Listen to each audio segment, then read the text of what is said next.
हाँ, sharing stock ये जो को थे पे अच्छा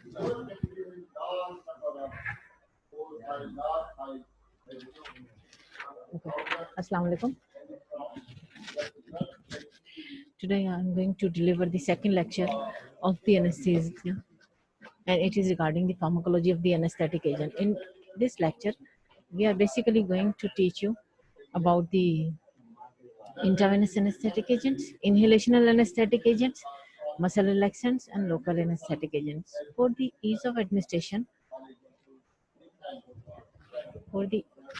of understanding, I divided this lecture into two lectures. The first is comprised of intravenous anesthetic agents and inhalational anesthetic agents, and the second one will be about the muscle relaxants and local anesthetic agents. So, what is general general anesthesia? General anesthesia basically it is a state which is comprised of hypnosis, analgesia, and muscle relaxation. In the process of general anesthesia, first we induce the patient with certain hypnotic agents or sedative agents, and the patient undergoes sleep. Then we provide analgesia so that the patient must not feel pain of the surgery. And then the muscle relaxation. Muscle relaxation is basically needed for the patients who are actually undergoing surgeries for the body cavities like thoracic surgeries, abdominal surgeries, cranial surgeries, and this triad of general anesthesia is very essential to achieve full complete general anesthesia. It's a general anesthesia. The term suggests itself. So basically, anesthesia can be general anesthesia. It could be regional anesthesia. In regional anesthesia, we provide either the central neuroaxial blocks in which the spinal and the epidurals they are basically used, or we block some particular peripheral nerves so that the surgery can be carried out. While in general anesthesia, we can give full general anesthesia with controlled ventilation in which the breathing is controlled by the anesthetist, or we can go for the spontaneous anesthesia in which the patient breathes on his own self, but uh, hypnosis and analgesia is going to be provided by the anesthetist. Another type of the general anesthesia is known as dissociative anesthesia, in which certain drugs are used in which actually lead to dissociates the person from the surrounding. The person appears awake, but he or she is completely separated or cut down from the surrounding.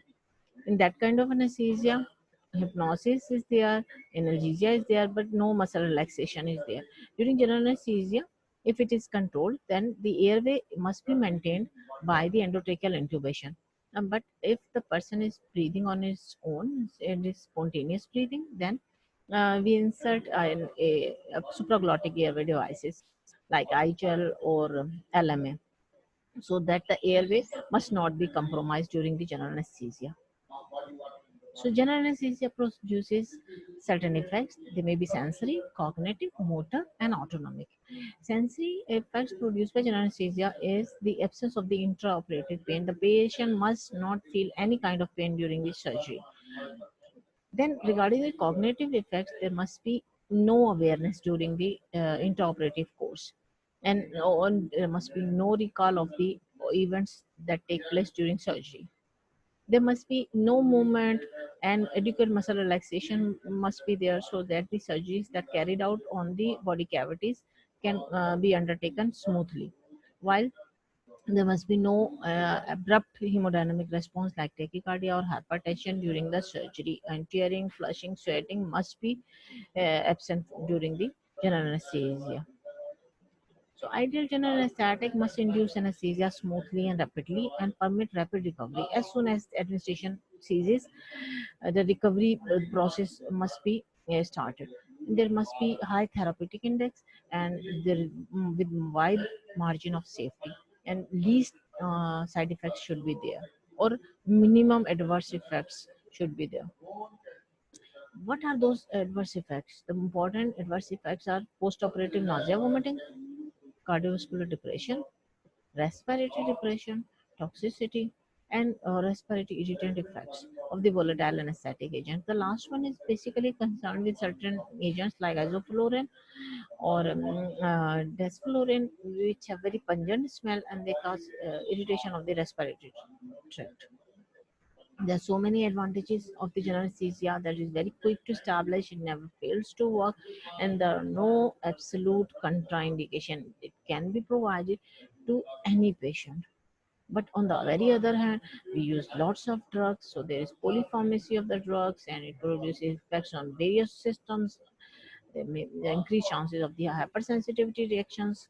The recovery profile is very variable among the individuals. So some people they recover from anesthesia very rapidly, and some take moderate time period to recover from the effects of the various drugs. And we also discussed the post-operative nausea, vomiting, and the awareness in previous slide.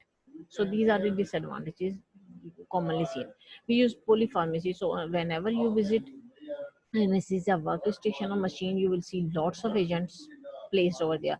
They include inhalational anesthetic agents, intravenous drugs, muscle relaxants, analgesics, and of course, anticholinesterase agents, which are needed for, or required for the recovery from the effect of the muscle relaxants.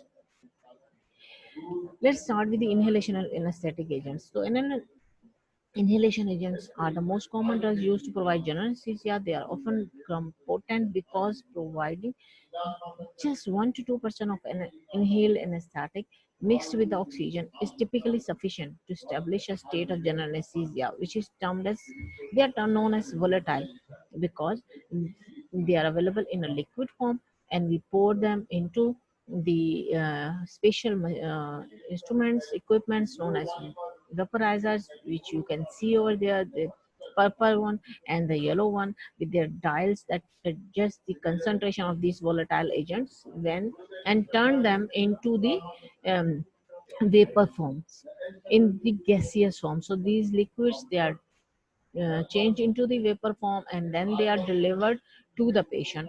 The most commonly used inhalation anesthetic agents are isoflurane, sevoflurane, desflurane, halothane. Nitrous oxide, it's a potent analgesic, but it's a weak anesthetic. It is usually used for the liver analgesia. You can see that these vaporizers, they are color coded. The purple one is used for isoflurane, while the yellow one is used for the sevoflurane.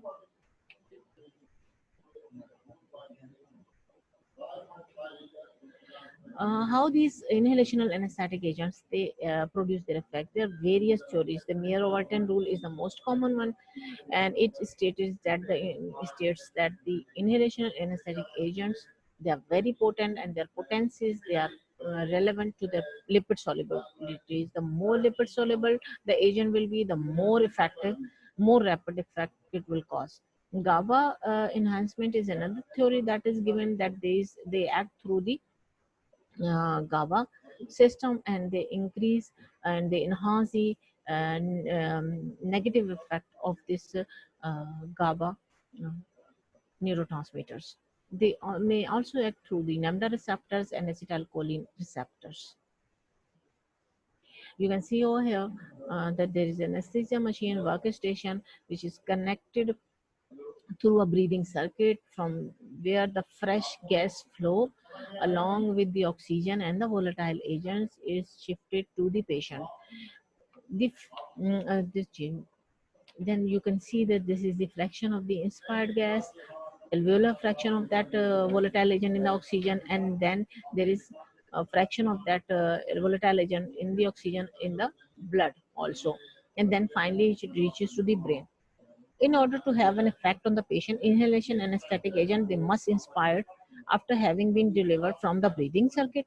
Then they are absorbed from the alveoli into the blood.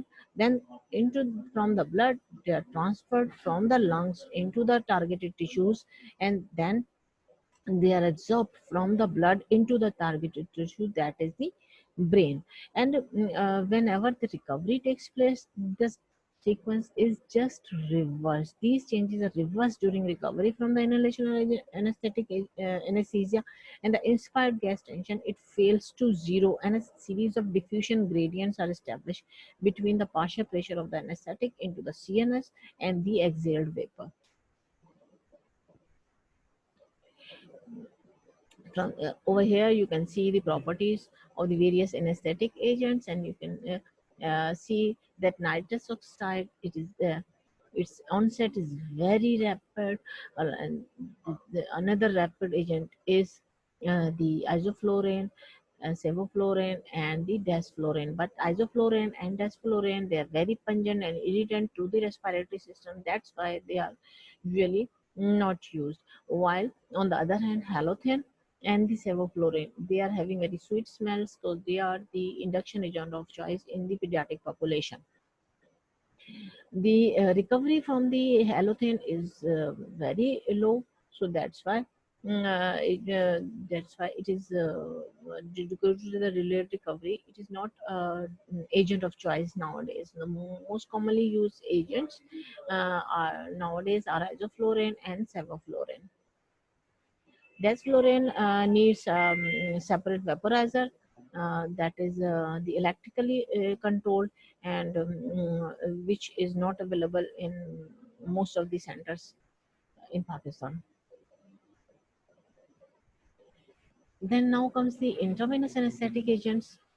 What there is no such thing like ideal intravenous anesthetic agent, but still the qualities, the properties an intravenous anesthetic agent must possess includes minimal cardiovascular and respiratory depression. There must be no emetic effects, no excitatory phenomena including coughing, hiccups, involuntary movements on induction, and they must be devoid of the emergence phenomena like nightmares. There should be no interaction with the neuromuscular blocking agents, no pain injection, and no venous sequelae must be seen. The release of histamine must be minimal or no at all. Then the hypersensitive injections, they up to the minimal, but they must be available in water soluble formulation, long shelf life, having long shelf life, no stimulation of the porphyria, and if it is inadvertently injected into the artery, then they must be safe and they are devoid of the toxic effect on other organs. But the intravenous agents available with us, or they do not possess all of these qualities. Some possess some qualities and other they have the other ones, but still we try to use the drug that is more suitable for the patient. Most commonly available drugs are propofol, etomidate, ketamine, benzodiazepines, while pentothal once was widely available drug, but now it is not available, so it's not routinely used in patients. You can see from here that except ketamine, they all are very rapid in action. The recovery, they are mostly very rapid, except the ketamine. And if we see about the cardiovascular effects, the etomidate is very suitable drug for the patient who are suffering from hemodynamic problems. And but the pentothal, propofol, they are concerned with the minimal or just they cause decrease in the blood pressure and the cardiac output. While the ketamine, it is related to the increase in heart rate, blood pressure, and the cardiac output. If we talk about the adverse side effect, then I think we in next slides, as we are going to discuss these agents one by one, then we will see what problems they can cause. The pentothal sodium is indicated for the induction and maintenance of the anesthesia. It is the drug of choice for the status epilepticus patients, and it also used to reduce the intracranial pressure in the patient who are suffering from head injury. But these IV agents must not and never be used in the person who are having airway obstruction. Pentothal must be avoided in patients who are having porphyria or previous hypersensitivity. It is made in a solution of 2.5% concentration, and it is administered over a period of 15 to 20 seconds in a dose of 4 milligram per kg. It can cause hypotension, respiratory depression, tissue necrosis, and if given intra-arterial injection, then it can cause very severe necrosis of the tissues. It can cause laryngeal or the bronchospasm, hypersensitive reaction, also very common with the pentothal sodium, and it will also cause thrombophlebitis in the patient. Propofol is a very famous drug nowadays, and it is used for the induction of anesthesia, and also for sedation during surgery. That another famous thing is the TIVA, that is the total intravenous anesthesia, in which because it is for the very short procedures, for the very short procedures, this propofol is used because of its rapid induction and rapid recovery characteristics. It is also used as a continuous infusion for sedation in ICU patients. But again, it is absolutely contraindicated if the person is having airway obstruction or there is history of hypersensitivity. It is available as a lipid emulsion, and it is 1.5 to 2.5 milligram per kg. It causes cardiovascular and respiratory depression, and along with that, it causes excitatory phenomena in certain patients. Pain on injection is very common. It can be avoided by the administration of 1 to 2 ml of 0.5% xylocaine just before giving the injection of propofol. And it is also related with the allergic reactions in the patients because it contains soya beans and contain egg phosphatidides, and the person who are allergic to soya or egg, they can get this allergic reaction. On the another very important drug is the etomidate, that is used for the induction of anesthesia, and it is basically the familiar for its quality to use in patients who are unstable, like patients who are coming with shock. So these unstable patients, we can use this drug very safely. We must not use this drug in patients who are having airway obstruction, porphyria, adrenal insufficiency, and that's why we must avoid this drug for the long-term infusions. It is given in a dose of zero point 0.3 milligram per kg. It is also available as a lipid emulsion drug. It causes suppression of the synthesis of cortisol that make it unfavorable drug for the use in patients who are in ICU or for a long-term use of this drug. It produces excitatory phenomena, uh, or just like as propofol. The pain injection can be prevented by giving xylocaine just before the administration of this drug. Nausea and vomiting, there are also very significant side effects caused by etomidate. Emergence phenomena of nightmares, they are very common. They can be avoided by the administration of the opioids or the benzodiazepines along with that. Another problem that is caused by the etomidate is the venous thrombosis. Ketamine is a very famous drug and the use in the high-risk patient, especially in the shock patient. It can be used in the same way as the etomidate in the shock patients. And it is a drug of choice for the short procedures in the pediatric populations. In difficult locations like at the site of accidents, in the warfare, in the war fields, the casualties can be given ketamine for short procedures. It is used for the wound dressings, burns, for sedation and analgesia because of its analgesic properties. It is used to sedate asthmatic patients in ICU because it is having bronchodilation effect. And in the developing countries, because it's a very cheap drug, easily available drug, it is used widely. Again, it must not be used when the person is having a obstruction, and in cases when there is raised ICP, it must be avoided because the previous one of the slides in which I showed you the qualities, the properties of the intravenous agents, you have seen that it increases tachycardia, it causes tachycardia, it causes hypertension, it causes increases the cardiac output, and in the same way it increases the intracranial pressure, intraocular pressure, intragastric pressure, so it must be avoided in those patients. It is given in a dose of 2 milligram per kg, and its side effects include emergence delirium, nightmares, hallucinations, hypertension and tachycardia, just we just discussed, prolonged recovery, salivation, increase in the intraocular pressure, and the allergic reactions.